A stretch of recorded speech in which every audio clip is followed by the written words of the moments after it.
en fait à nous décevoir sur ce coup-ci. Bon, j'avoue, je sais, on va pas avoir toutes les réponses directement, je comprends. Mais quand vous voyez Zeref, vous attendez à ce qu'il y ait en général une petite révélation d'une manière ou d'une autre, vous voyez. Et ici, ce que je m'attendais à ce qu'il nous parle d'Acnologia ou quoi, enfin, peut-être aussi un peu vite fait de End, et c'est ce qui s'est passé. Bon, alors qu'est-ce qu'on a appris concrètement dans ce chapitre?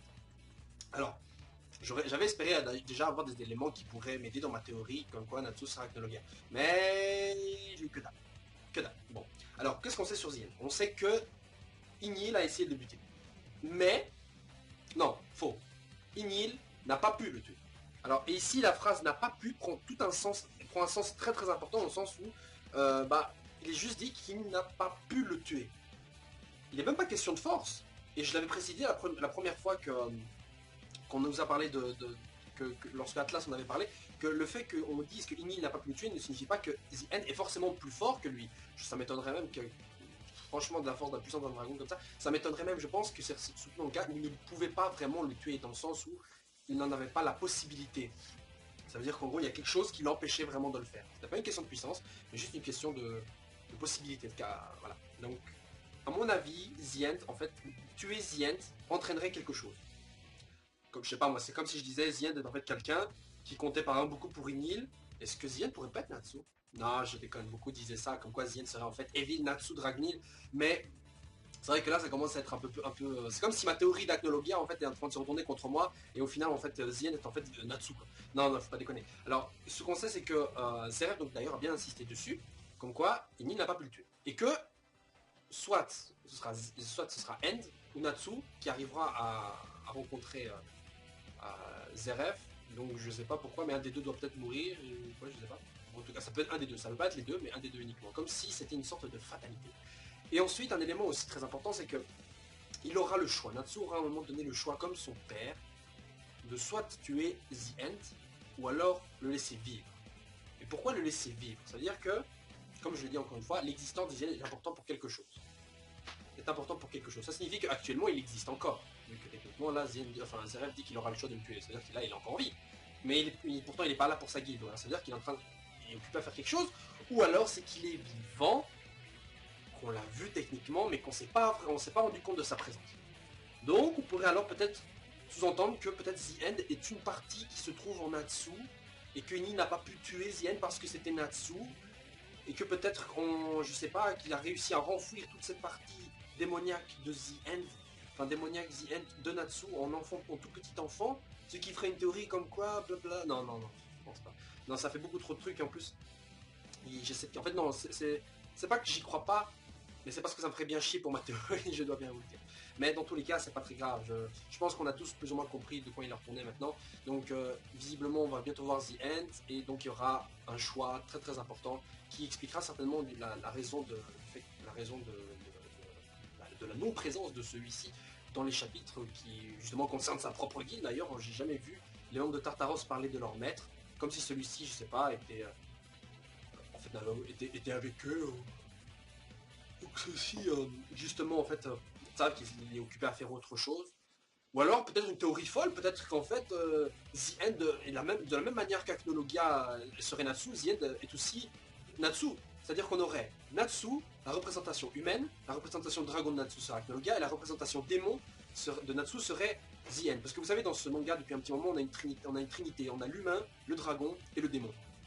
Et dans les trois cas, vous avez toujours on a eu le principal méchant humain, Zeref, le principal méchant dragon, Acnologia, et maintenant on a le principal méchant démon, The End. Et ces trois-là représentent donc le triangulaire des méchants. Et on va dire que peut-être Natsu, l'humain, représente à la fois cette trinité, en tant qu'humain, en tant que dragon, Acnologia, et en tant que démon, The End. Mais le côté démon Natsu, on l'a pas vraiment vu jusqu'ici. Bon, vite fait, peut-être la référence au grand seigneur démon Dragnil. Voilà. Les choses commencent, j'ai l'impression, à se resserrer. Vous-même, vous êtes en train de vous cogiter, en train de cogiter. Là, vous êtes en train de vous dire, waouh, attends, il y a des trucs quand même. Il n'y a pas de lien direct, mais il y a des trucs qui sont en train de se construire là. C'est comme le Tetris, il vous manque la petite barre verticale là pour avoir tous les points là quand vous avez aligné plein de blocs comme ça.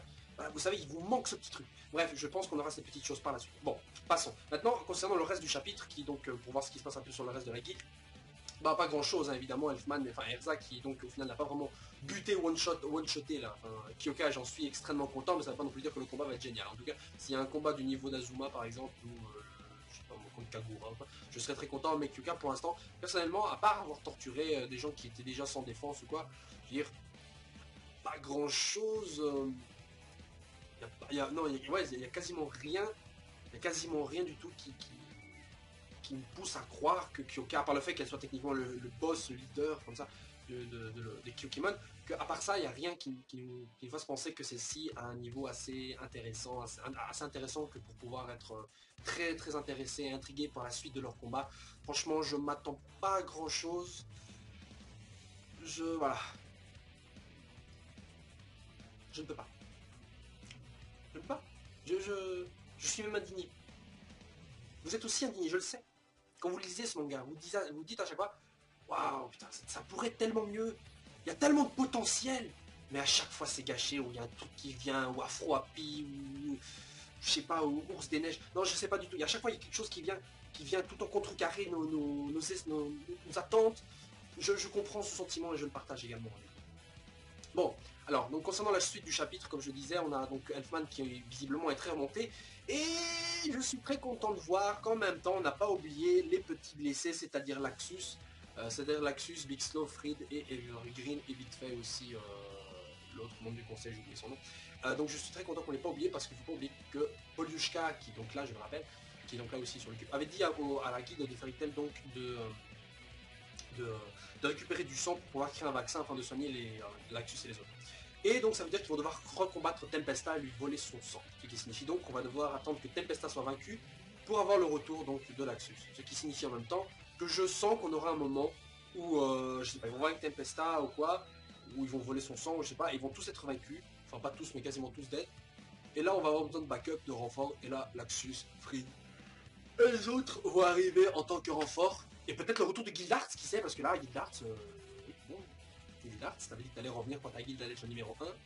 Elle est la numéro 1. Peut-être qu'il serait peut-être temps vraiment de peut-être revenir. Je ne sais pas, voilà. Ce serait aussi sympathique pour peut-être attirer le lecteur dans sa lecture, oui, effectivement. Ne soyons pas naïfs. Gildarts ne va certainement pas revenir dans cet arc ici. Mais non, je le sais, et s'il revenait, franchement, je me donnerais une claque. Je le dis maintenant, si Gildarts arrive dans cet arc-ci contre Tartaros avant la fin de cette invasion, je me donne une claque s'il arrive. S'il arrive pas, il me donne en vidéo. Bon. Donc à part ça, Erza donc, il continue son combat contre Kyoka qui justement apparemment elle aime bien, c'est qui d'ailleurs je suis assez étonné que Erza arrive à ne pas sortir de ses gonds face à Kyoka. Personnellement je pense qu'après une torture aussi inhumaine que ça, j'aurais pensé que celle-ci puisse s'énerver un peu plus longtemps, mais visiblement non. Alors après on a les retrouvailles entre Lisana et Miragen qui d'ailleurs a retrouvé ses vêtements, elle est vite allée au vestiaire et qui était à côté évidemment. Voilà. Bref, soit à part ça, on met en place donc les différents combats, on a eu Kyoka Erza, maintenant on a Serra et Mira. Donc Serra qui va faire payer à la grande sœur les conneries donc de son petit frère, ce qui d'ailleurs est assez intéressant parce que je m'attendais pas à grand chose de la part d'Issan, donc c'est juste un perso voilà, qui sont je me demande toujours son utilité personnellement. Voilà, bon, après ça, Mira qui donc nous montre son joli petit visage de psychopathe qui m'avait manqué personnellement, c'était la Mira, la méchante, celle qui, comment dire, personnellement je crois que c'est la première fois qu'on a plus ou moins vu ce genre de visage là, qu'on n'a pas en tout cas utilisé un Satan Soul, enfin un takeover. Et ça me rappelle donc l'ancienne version de celle-ci qui était plus émogote, là je sais pas très bien, je sais pas trop quoi là. Enfin bon, émogote que je raconte. Non, en tout cas qui était en tout cas bien plus rebelle que ce qu'elle n'est aujourd'hui effectivement. Et j'aurais aimé la revoir franchement dans ce style-là. Et là peut-être c'est peut-être le début du changement, qui sait. Mais bon, on a besoin de faire une sorte, si vous voulez, une sorte de petite, comment dire. On a besoin, par rapport à la magie qu'il utilise, de garder cette image de gentil fille, parce que justement en utilisant sa magie, il se transforme en un démon, ce qui crée une sorte de d'opposition, d'image opposée comme ça qui est très très bon, un contraste incroyable et génial qui fait que le personnage est très sympathique et quand il fait le combat. Et là j'espère qu'on va avoir un combat décent pour cette jeune fille qui n'a connu que des défaites depuis très longtemps. Attends, que des défaites? Bon, presque, il y a Jenny mais ça compte pas. Bon, enfin sur ces combats sérieux. Bon, alors Serra donc, et Mira qui va certainement durer un seul chapitre, soyons réalistes, hein, donc en vérité les combats durent un chapitre depuis belle lurette. L'auteur prend plus la peine de faire ça. Maintenant je pense qu'il va se rattraper sur l'animé, parce que l'animé vous aurez remarqué que les combats sont toujours plus longs. Et je suis très content, c'est comme si je me disais en fait que l'auteur a envie de progresser dans son manga et perd pas trop de temps dans les combats en se disant que dans l'animé il va donner plus de détails parce que lui il participe, c'est un fou hein. D'ailleurs je sais pas si vous savez d'ailleurs l'auteur va lâcher plusieurs chapitres à la fois en dehors donc des scans habituels, il va lâcher plusieurs chapitres, certains sont centrés sur Erza, d'autres Natsu, d'autres sur Grey et Julia je crois aussi. Et franchement ça nous prouve encore une fois que cet auteur putain mais il travaille comme un malade mental son animé et je suis très content de voir que de toute façon son animé sera l'animé de son manga donc sera de retour comme je l'avais dit en avril, ce qui est dans un peu plus d'un mois oui, en avril, et à ce moment-là, on aura des graphismes, une animation correcte. Je crois que d'ailleurs, c'est ceux qui se sont occupés de Full Metal Alchemist Brotherhood, d'ailleurs, qui s'occupent de ça. Je sais pas si on aura le retour également du sang, enfin, le retour, non, pardon, la venue de la vision de sang dans cet anime, parce que c'est vrai qu'avant, vous avez remarqué, il n'y a pas eu du tout de sang, mais jamais, quoi. Et à part représenter, il y a du liquide blanc ou en noir et blanc, je sais pas. Vite fait, on a eu des traces de rouge contre le combat lors du combat contre Azuma, lorsque Erza lui avait lancé une lance, lancé ouais, une sorte de javelance, je sais pas. Et ça avait blessé Azuma sur le côté, sur le torse, je crois, je sais plus, et il avait une trace rouge. C'était la seule fois dans tout l'animé, en plus de 175 épisodes, qu'il y a eu une seule trace de sang. Bon, si vous avez découvert une autre, vous me le dites. Donc après on switch vers Lucy et Wendy, donc avec Fran Mars qui est donc la petite boule épineuse qui n'a aucun charisme proche d'un moineau, donc qui est en train de préparer le petit magie destructrice, qui en fin de compte n'est pas un si gros, j'ai envie de dire, danger. Enfin, vous vous rendez compte que dans cet arc-ci, le danger principal c'est techniquement fait, c'est ça le danger, donc l'arme qui est censée éradiquer toute magie. Mais personnellement j'ai l'impression que cette menace n'est pas aussi menaçante qu'elle devrait l'être, ça veut dire qu'en gros, je veux dire, il n'y a pas de gros enjeux. En fait, le problème, c'est que ça me rappelle trop l'arc Edolas où le danger était quasiment la même chose. C'était quasiment la même chose, c'est-à-dire le fait de voler toute la magie. Ça. Non, moi, perso, ça... voilà, bon, c'est une menace. Mais quelque chose, quand j'ai lu ce chapitre, m'a fait dire que, en gros, voilà, voilà, c'est le danger, mais on s'en fout, là, on est vraiment dans le truc. Non, quand vous lisez un arc, il y a un danger. Ce danger est constamment rappelé, et constamment présent dans l'arc, vous le sentez. Mais ici, personnellement, je le sens pas du tout. J'ai l'impression qu'il n'y a quasiment aucun danger, que c'est juste une guerre gratuite, quoi. Enfin, bon, c'est mon ressenti, vous en avez peut-être un autre, mais ça ne tient qu'à moi, je vous le partage. Bref, alors après que ceci découvre qu'il ne reste que 41 minutes, mais théorème de Freezer, 41 minutes, théorème de Freezer, je ne me rappelle plus, vous savez ce que c'est maintenant, je l'ai assez répété, et redit. Donc je ne me fais pas de soucis de ce côté-là, tout évidemment va se terminer à la dernière seconde de la dernière minute, au dernier coup, Natsu va lancer sa technique secrète là, qui va se dérouler 2 secondes avant l'explosion, le lancement du truc, je sais pas. Et on pourrait se demander alors, mais où se trouvent les autres membres du Kultimon? Parce que jusqu'ici, techniquement il en manque 2 ou 3, allez, je crois qu'il en manque 2, il y en a 2 qu'on n'a pas vu du tout. Et qui selon moi donc sont allés du côté de Face pour l'activer manuellement, si j'ai bien compris il fallait l'activer manuellement, donc ils sont plus dans le cube, il y a juste encore Silver. Et le dernier, le squelette, j'ai oublié son nom malheureusement, enfin le squelette, celui qui a un bâton de terrain et qui personnellement a un design qui déchire sa race, c'est mon avis, donnez votre avis également dans les commentaires, qui a un design qui déchire sa race, j'aime bien son bâton de pèlerin, j'ai toujours aimé les personnes avec le bâton de pèlerin. Un bâton de pèlerin, il a une gueule bien stylée, ça va, pas trop moche, il a une belle cape, il a une cravate carrément, et même il a un truc qui ressemble, il a des vêtements en dessous qui ressemblent limite à une toge à la ZRF. Bref, en tout cas, le perso a l'air sympa. J'espère qu'on va pas avoir des one-shots ou une connerie à la Clodois, genre Horation Sage, le petit bâton là. Non, là je veux un perso qui arrive, effectivement, en faisant des pas, en lâchant une phrase bien dark, genre Is the obscure prayer of the maiden, the ring of a belver something in hell, the shining demon gleam is the breath of Lucifer, that will restore the land. Voilà, une phrase bien bien dark. Le mec qui nous lâche une phrase bien stylée. Il me rappelle beaucoup Rusty Rose presque dans... Vous avez en général aussi, c'est vrai, vous avez un méchant qui est assez poétique de temps en temps. Vous avez le méchant poétique, en général charismatique, mais il y a évidemment des exceptions, Rusty Rose, qui n'est pas du tout charismatique.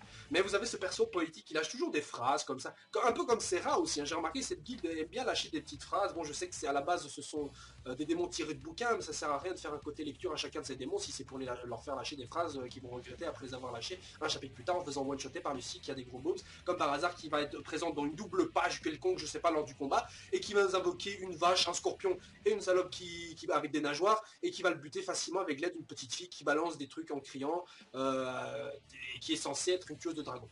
Vous voyez que raconter comme ça donne pas trop envie. Mais bon, on va voir ce qui va se passer le prochain chapitre. Je ne perds pas espoir, en tout cas, que ce personnage, ce nouveau méchant dont j'ai oublié le nom, si vous vous rappelez, précisez-le, nous apporte du neuf. Voilà. Sur ça, je vous laisse les gens, et à la semaine prochaine. Ciao, ciao. Ziou.